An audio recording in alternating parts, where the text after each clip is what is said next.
Се враќаме во студиото, тука како гостин го имаме господинот Кристијан Трајковски, организацијски секретар во НСДП, кој стана актуелен во јавноста сега кога се кандидираше за лидер или за наследник на Тито Петковски заедно со Горан Мисовски.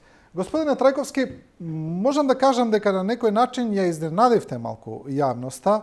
Не очекуваше баш ваква трка за нов лидер на СДСМ, за нов председател на НСДП, се извинам, за нов председател на партијата, бидејќи некако како да луѓето очекуваа дека Горан Мисовски ќе биде наследник на Тито Петковски како подпредседател на партијата, тој е тој.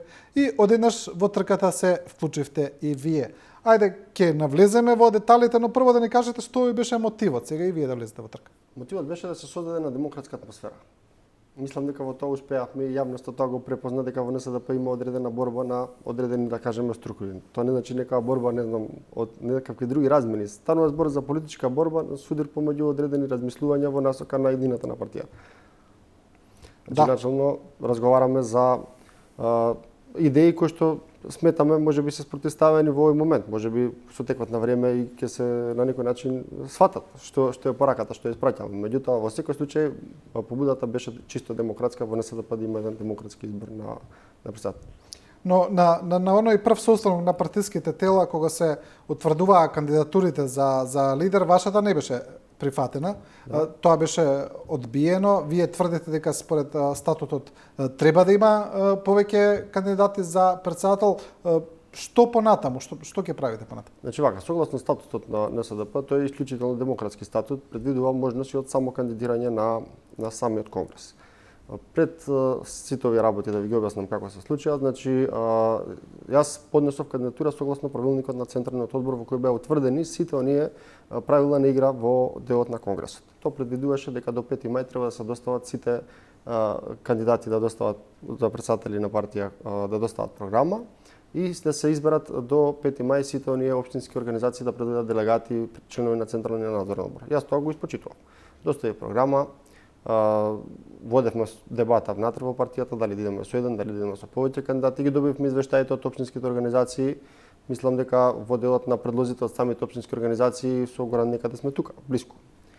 Така да мислам дека господинот Мисовски имаше околу 26 номинации, јас дали имав 23 или 24, не ме држат точно за збор, немам сега точно вид, ама сакам да кажам дека имав и tekako поддршка од страна на општинските организации се кандидирам. Така да не се сведува на работата дека само јас сакам да се кандидирам со цел да покренам некоја си, не знам, лавина во јавноста или така натаму.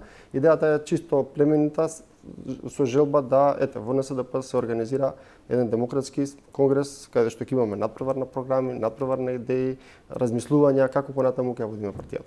Добро, има сега некои неофицијални информации, не знам дали се точни, дека сепак вашата кандидатура не е случајна, дека вие доаѓате со поддршка на актуелниот председател Тито Петковски и сето тоа поради некои нарушени односи помеѓу Тито Петковски и Горан Мисовски, дека на некој начин вие сте негов кандидат кој би требало да ја наследи партијата и на некој начин така да продолжи неговото влијание и врз партијата, но и да му се одмазди за Мисовски за тие нивни, сега јас не знам какви несугласици. Не верувам дека има нешто така. Има ли такво нешто? Не верувам дека има нешто така.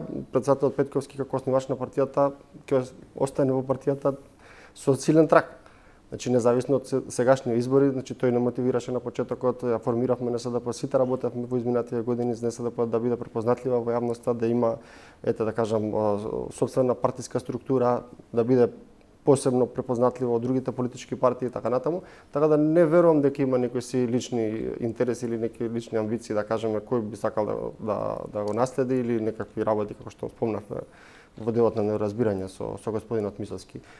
Овде мислам дека борбата е демократска. Во какви односи се господините Петковски и Мисовски, знаете ли, во добри односи ли се? Па јас мислам дека сме сите во добри односи. Јас со господинот Мисовски се сите, тие се мои сите сопартици, така да претпоставам дека и председателот Петковски е во добри односи со сите. Во однос на Петковски имаше некои анализи порано дека предолго останал како председател на партијата, дека можеби требал и претходно да ја подмлади, да ја даде нова енергија, нов елан. И секогаш повторно ќе кажам како негов наследник се перцепираше Горан Мисовски, кој и предолго остана како потпредседател на партијата. Се согласувате ли со тие анализи? Па делумно да. Значи да, Горан беше експонирано лице во медиумите, долги години е во собранието. Таму е потпредседател на собрание, значи е исто како навлезен во сите овие политички избеднувања во изминативе 17-18 години. А се согласувате ли дека Тито Петковски требаше порано да напушти? Искрено, лично, ако зборам емотивно, сметам дека можеби не треба да напушти. Сметам дека председателот Петковски треба да биде почесен председател на партијата, не дух на остане во партијата и да на некој начин соработуваме сите заедно. Не мора да е јавна функција која што ќе биде како председател на партија, меѓутоа како почесен председателот Петковски на некој начин бил коректор за сите наши политики.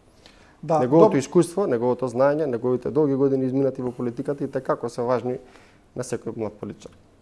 Да, добро, во однос сега на ова што се случува во НСДП, вашата теза е дека вие вака предонесувате за демократизација на партијата, што и е така, не е ништо спорно тоа. И нормално е дека секоја партија треба да има повеќе кандидати за председател, за лидер, ништо тука не е спорно, сето тоа е тотално легитимно. Но од друга страна, јасно е дека ова предонесува и за поделбите во партијата, за создавање на фрикции, можеби и за фракции, не знам, тоа вие подобро знаете. Мислите ли дека ова може да нанесе штета на единството на партијата, па еве доколку повторно вие одбијат кандидатурата, да речеме, сега планирате да се кандидирате на Конгресот директно, нели? Да. Или доколку се случи нешто друго, дека тоа може на некој начин да ја подели партијата понатаму? Па не би сакал партијата да остане поделена. Значи јас не би бил иницијатор за партијата да се подели во некој едно време. Значи пак би сакал да испаднеме од Конгресот сите по-силни и по-цврсти и да на некој начин да се сплотиме и да работиме. Како што кажав во некој предходни емисија, ако евентуално јас имам потреба да учествувам или новото раководство доколку јас не бидам избран, има потреба од мене, јас ќе соработувам. Меѓутоа можеби нема да бидам член во органите на партијата. И обратно, доколку јас добијам на Конгресот, дефинитивно би ги поканил сите луѓе кои што се, еве да кажеме, и од спортивниот табор да соработуваат со мене и да работиме, да го радиме заеднички ставот на партијата. Но доколку велите ви ја одбијат кандидатурата или не ве изберат, нема да останете во органите на партијата? Не, јас не сум предложен. Јас се повлеков од Централниот одбор, иако бев предложен за член на Централниот одбор, бидејќи од Централниот одбор се бираат понатаму органите на партијата, како што се секретар, председател, потпредседател, секретар и останати извршни членови на извршниот одбор. Членови на извршниот одбор. Така да од таа причина јас се повлеков не сакајќи да утре понатаму да имам влијание и да оставам простор на новото раководство да си одбере собствен тим кој што ќе соработува со него. Но предпоставувам ќе останете член. Да, дефинитивно. И активист. Дефинитивно. Добро, што очекувате сега на Конгресот? Што ќе правите и што очекувате да се случи? Очекувам дека сите лица кои што се делегати на самиот Конгрес, согласно своето демократско право, ќе се изјаснат за кој кандидат го поддржуваат. Значи сакам Конгресот да помине во една демократска атмосфера, позитивна атмосфера. Но како ќе дојдете како ќе ја поднесете кандидатурата кога веќе не ви е прифатена? Како сега ќе дојдете до тоа на Конгресот да ви биде прифатена и делегатите да решаваат за вас? Предвидува само кандидирање. Тоа значи дека дел од делегатите можат и да ме предложат за делегат, дел можам јас да станам, јас да ја предложам мојата само кандидатура. Конгресот во тој случај гласа за прифаќање или за одбивање на кандидатурата и понатаму продолжува целата активност во делот на дневниот ред на самиот Конгрес. Значи тоа е според статутот, тука не може да ве одбијат тука на тој чекор никако. Не, самиот Конгрес, самите делегати треба да гласат. Да.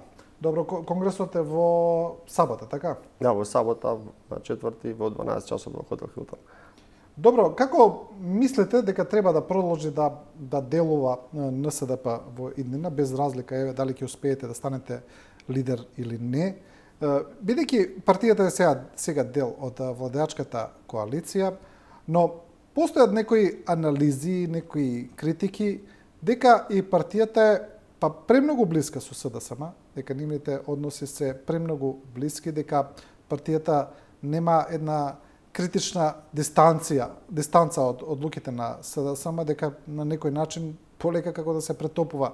Верувате ли во тоа? Мислите ли дека тоа е така? Моите тези се и ставови во делот на коалицијата следни. Значи, ние сме коалиција, полог период настапуваме заедно на избори, дел од нашите програми во одреден дел се собрани, имплементирани и така натаму и така натаму. Оно што сметам дека фали, и дека недостасува во целата таа работа е дека НСДП треба во јавноста и во парламентот и на сите оние останати функции извршни кои што ги имаме во моментов како влада, да настапува автентично, со сопствени предлози, со сопствен предлог иницијативи, предлог закони, амандмани и така натаму и така натаму.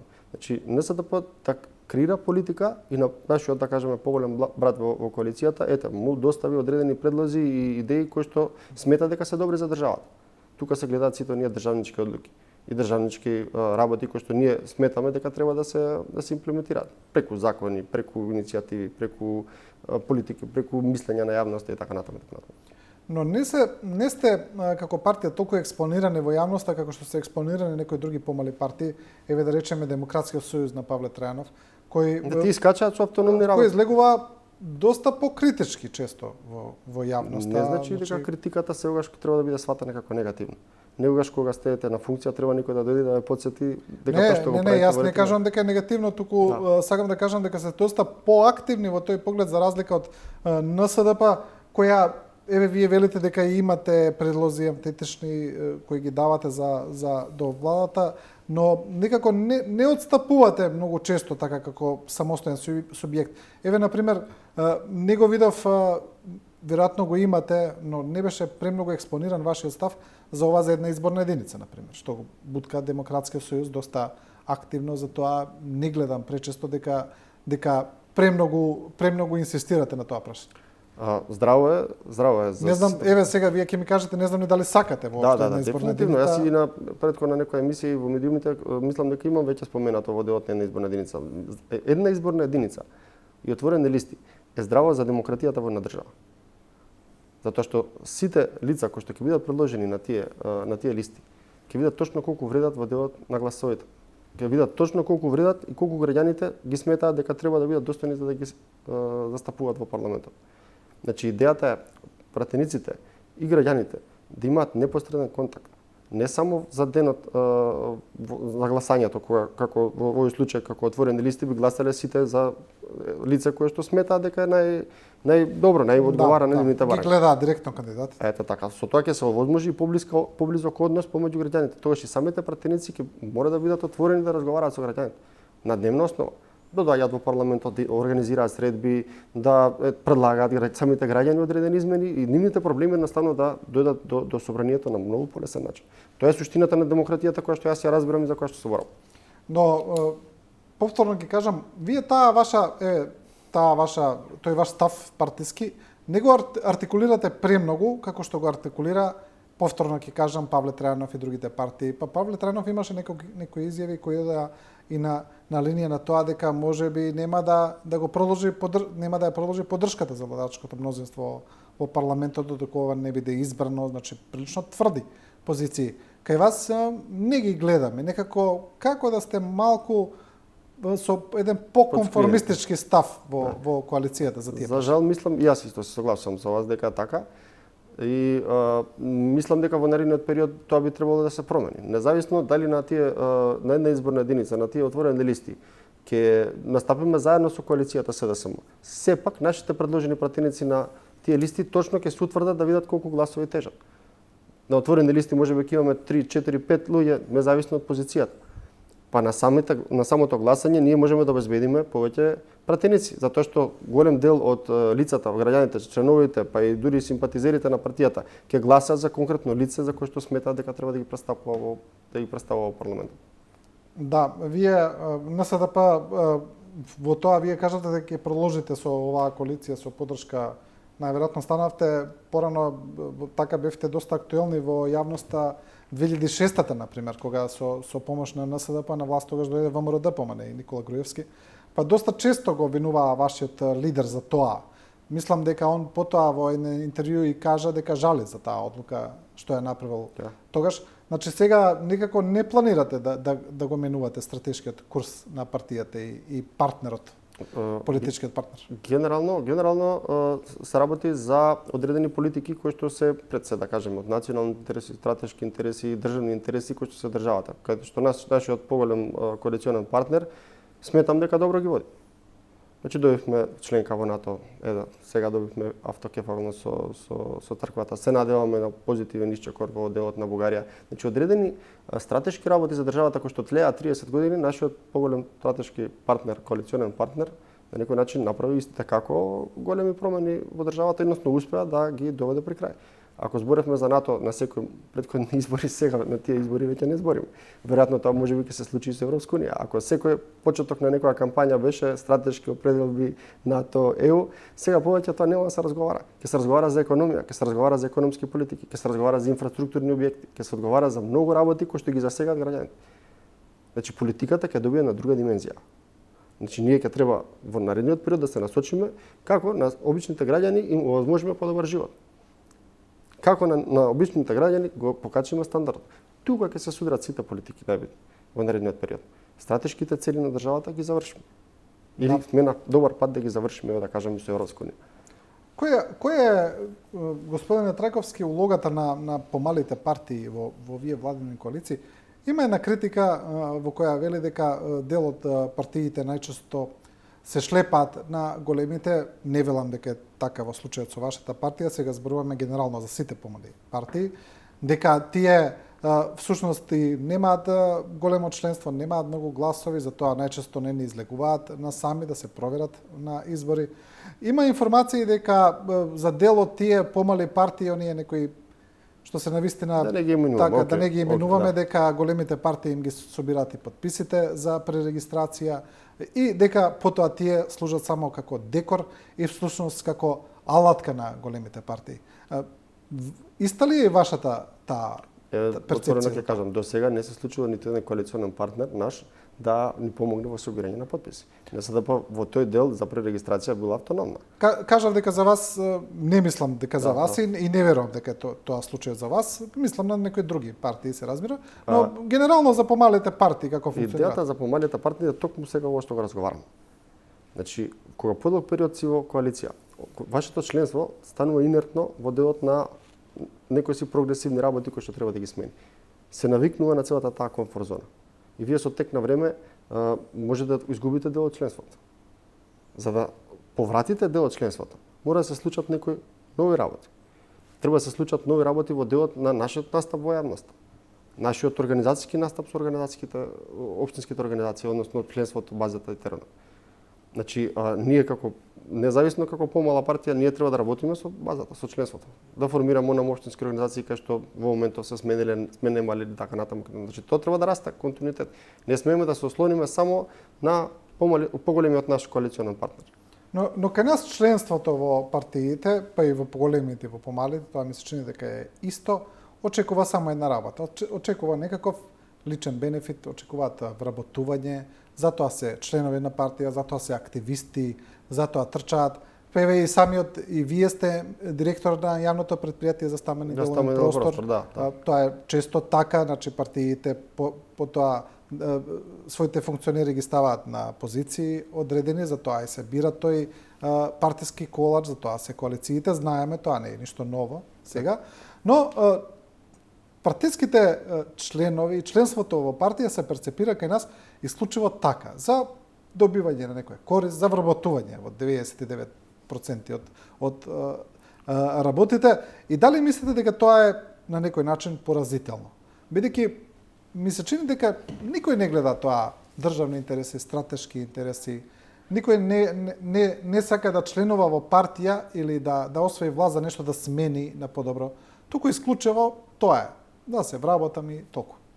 Мислам дека тоа со текот на времето полека ќе се менува.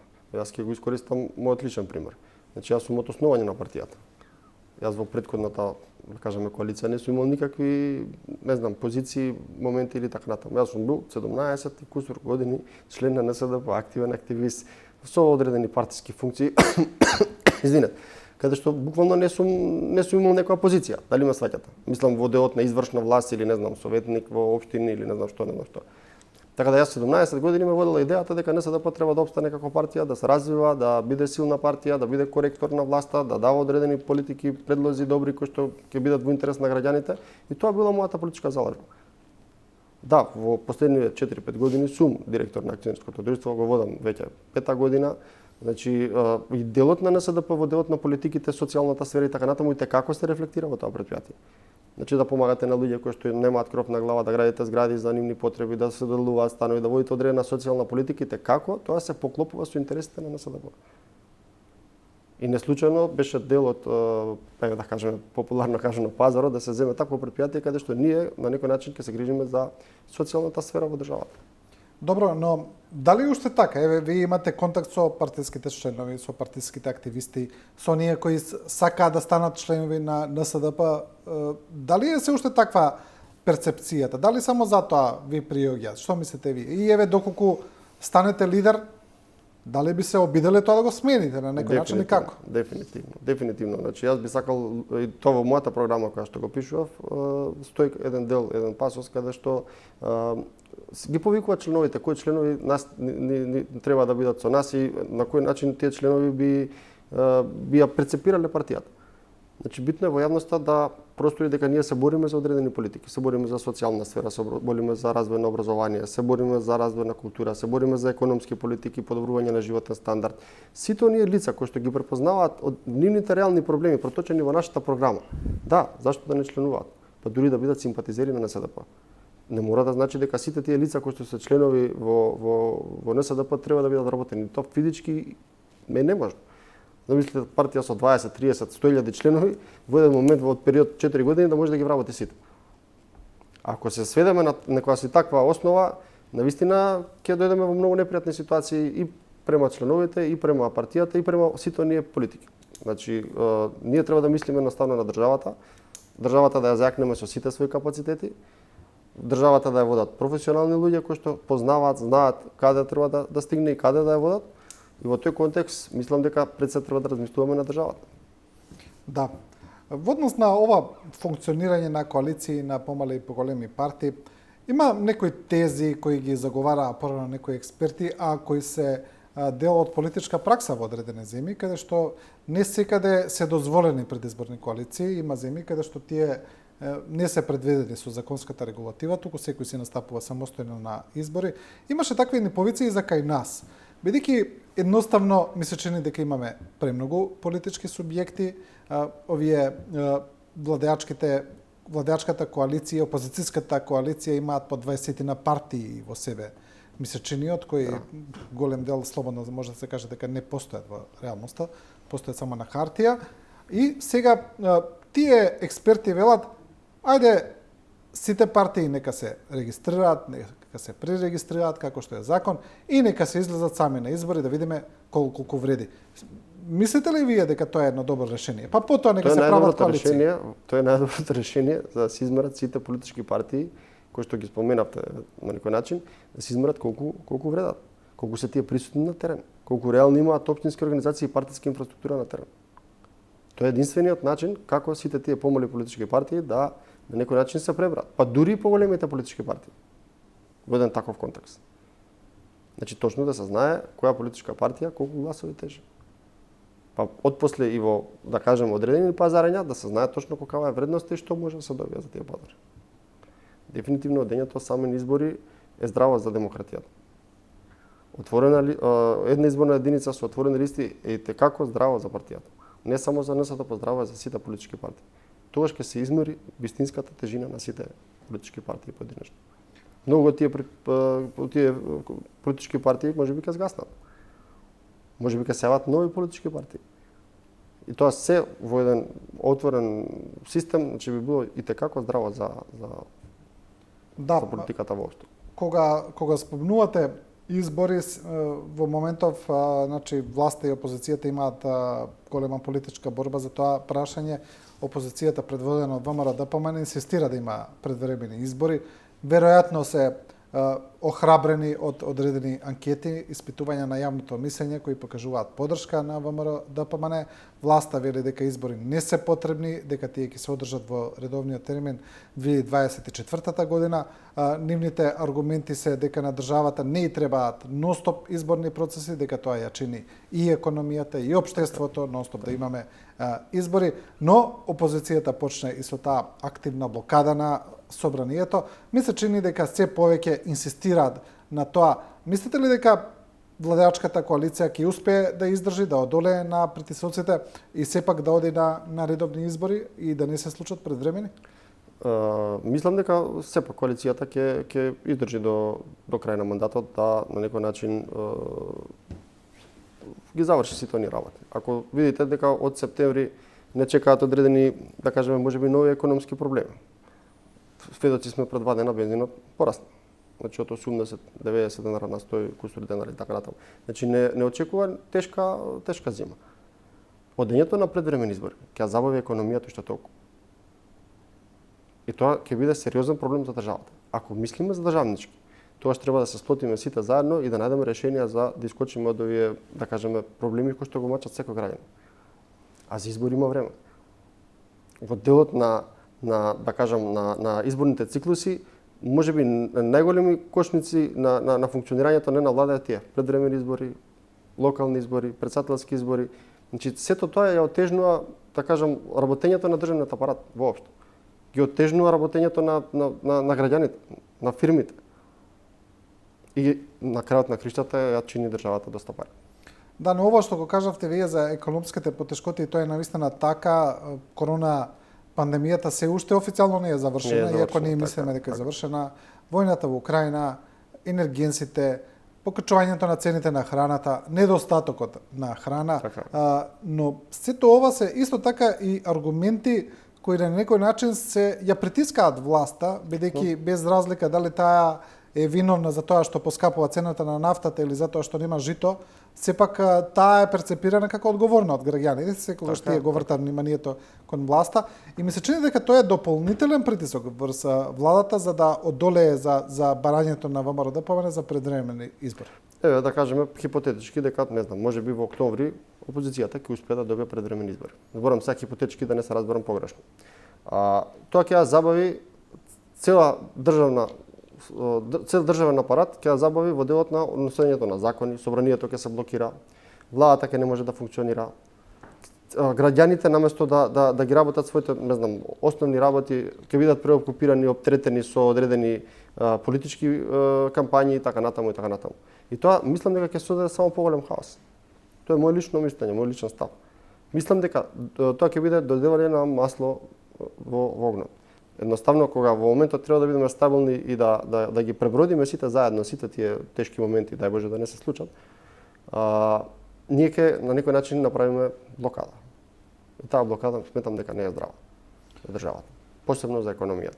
Да се вратиме уште малку на вашиот конгрес, на вашата трка за председател. Вие тогаш на некој начин кога ви беше одбиена првата кандидатура, дадовте една, така да речеме, кратка изјава, не навлеговте премногу тогаш во детали.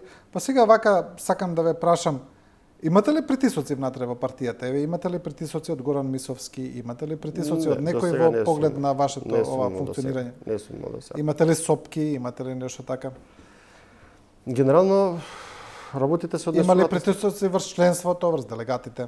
Па немам информации, можно е да има, не знам, немам информации конкретно дали се врши. Но немате информација дека има. Молам? Но немате информација дека има. Немам информации конкретни дека има. Она што е можеби да кажам збунувачко што се случува во изминатиот период е листата на делегати. Од одредени општински организации се уште не се доставени листата на делегати што ќе присуствуваат на конгресот. Која причина тоа се прави, навистина ми е мене нејасно. Значи, иако имавме уврска сите до 5 најкасно 10 мај да ги доставиме делегатите кои што ќе присуствуваат, имаме 5-6 општински организации кои што не ги доставиле списоците. Не знаеме кои се лицата што ќе бидат. Немаме време да провериме дали тие лица се членови или не се членови на партијата. Зошто се сомневате ли на нешто? Не се сомневам, меѓутоа ете, тоа е нелогично за еден конгрес. Ние сме организирали до сега неколку конгреси, 4 конгреси претходно се организирани и сите тие работи стигале на време. Не сме имали никаков проблем во делот на организацијата. Од која причина ова се прави да не стигнат листите со делегати на време согласно предвидениот рок, навистина ми е нејасно. Добро, кажавте вие пред малку дека доколку и не бидете избран за председател и доколку и не ви биде прифатена кандидатурата воопшто, дека ќе продолжите да функционирате како како ништо да не било, нема да создавате раздор у партијата, барем така кажавте, да? Не сум конфликтна личност да создавам било каков раздор во партијата. Навистина ми долго време помина во НСДП и ќе ми биде мило таа партија да НСДП да продолжи со работи и да постои што многу години. Сакам за крај да ве прашам уште едно прашање, на некој начин да искоментирате еден момент, а тоа е оваа голема афера што се случи со господинот Ала Џафери, со претседателот на собранието, со тој разговор кој беше пуштен во јавноста. Интересна беше реакцијата на подпредседателот на собранието Горан Мисовски и подпредседател на НСДП, ваш политички конкурент сега, кој на некој начин рече дека Тала Џафери е најдобриот претседател што собранието го имало. Се согласувате ли вие со таа констатација? Искрено не. Искрено не. Господинот Петковски беше исто така претседател на собрание во клучните моменти за државата, така да искрено не се согласувам со таа изјава. Меѓутоа, ете, секој има свое мислење, свој став, свој размислувања и тоа е започет ако навистина така мисли господинот Мисовски. Меѓутоа, јас лично не се согласувам со таа изјава. Значи, вие мислите ли дека може таа изјава, освен одбрана на Тала Џафери, на некој начин е и порака до господинот Петковски? Па се надевам дека не е така. Се надевам дека не е така, бидејќи сепак не знам сега точно изјавата како што профункционира простори до јавноста, меѓутоа не знам точно дали е извадена од контекст или не е извадена од контекст. Се надевам дека не може би извадена од контекст да звучи како порака до господинот Петковски. Не се согласувам ако се такви намерите и мислењата на господинот Мисовски дека и покрај нашиот претседател смета дека некој друг претседател е најдобар, најдобар претседател на собранието, меѓутоа сепак го почитувам тоа како негов личен став доколку е така.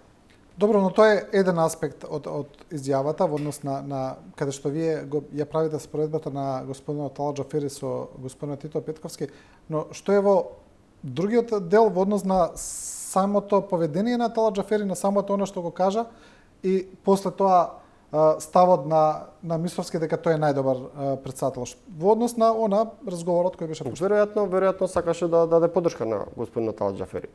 Бас така ја сватив изјавата, искрено.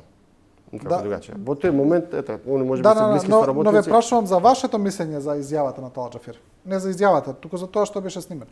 За самиот чин, за самото тоа што се случи. Самиот чин што се случи во собранието, така, да. Не го оправдал. Не го оправдал. Значи, јас сум директор на дел од извршна власт на институција така натаму, па не сум си дозволил никогаш да искоментирам ништо на работа, ниту па да повишам тон или глас. Сепак, во одредени моменти можеби човек попушта и реагира лошо. Меѓутоа, сметам дека не е во ред да на некој начин таков начин комуницирате со вашите подредени во конкретниот случај. Господин Трајковски, ви благодарам за ова гостување во студио. Благодарам на вас на поканата, па се надевам да се видиме во некоја наредна прилика. Да.